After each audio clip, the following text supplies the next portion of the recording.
Let's talk about food prep and shopping in the store, and then I'll give you some tips that are helping me be successful.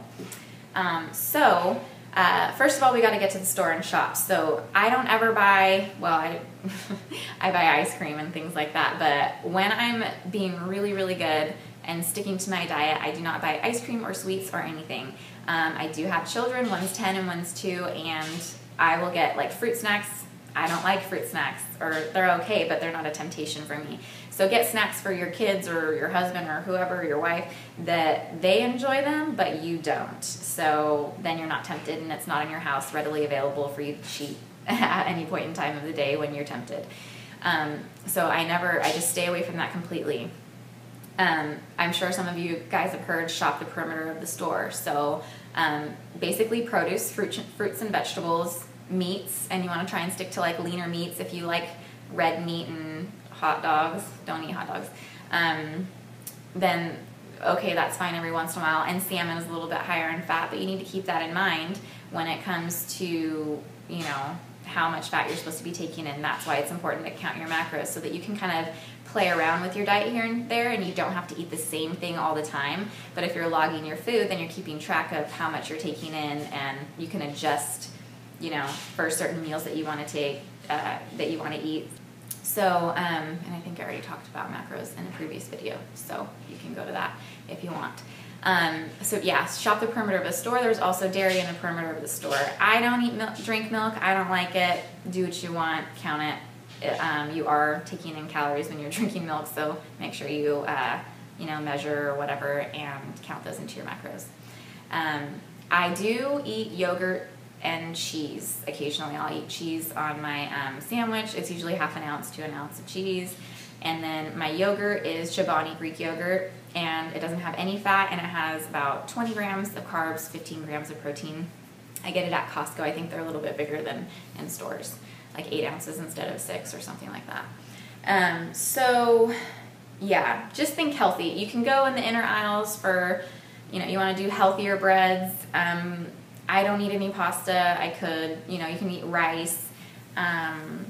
Just think healthier though, and you don't want to load it with you know, and pasta usually comes with sauce, right? You have to put some kind of sauce on it. You don't just eat it wet, or with just like a little bit of oil.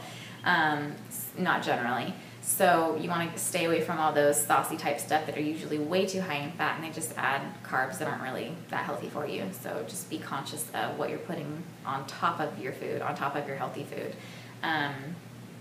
So I'll get into food tips later and cooking tips. But so yeah, oatmeal, rice, beans, you can get that all in the center of the store. So it's not like everything in the center of the store is not healthy, because you can find items. But it's really hard, because most of the items in the center of the store are packaged and processed the crap out of, and you just have to be really careful with processed foods. And then they tend to be higher in salt, and we really have to be careful with salt, because it can lead to you know, really bad health issues later on in life. Okay, so let's talk about tips for eating healthy and staying on track and developing those good habits. I say don't drink your calories. I've heard it somewhere else, but it's not like my saying.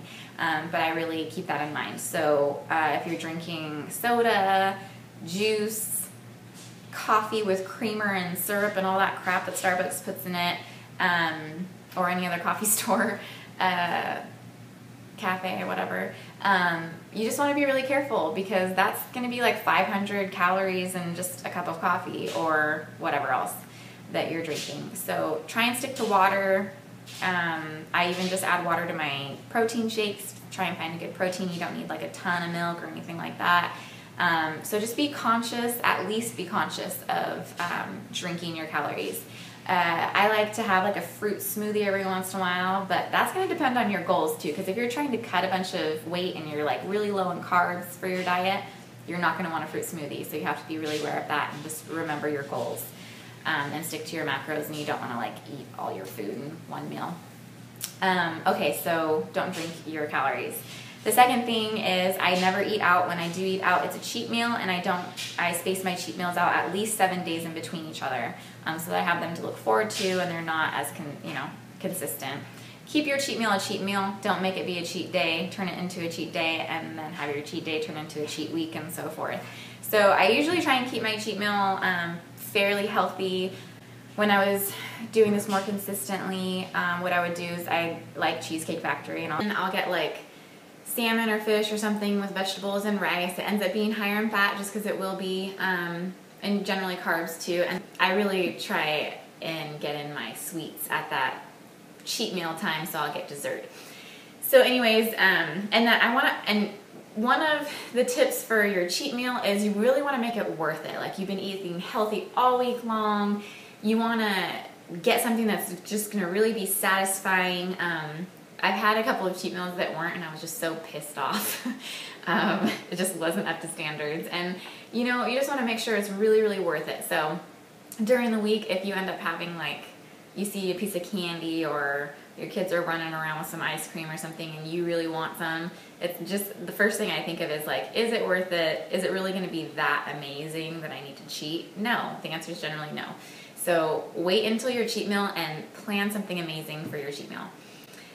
And just like reward yourself, you know, and if it's not a cheat meal that you need, or that's motivating for you, like food's motivating for me, but if it's not for you, then get yourself a new pair of workout shorts or a new tank top or whatever, you know.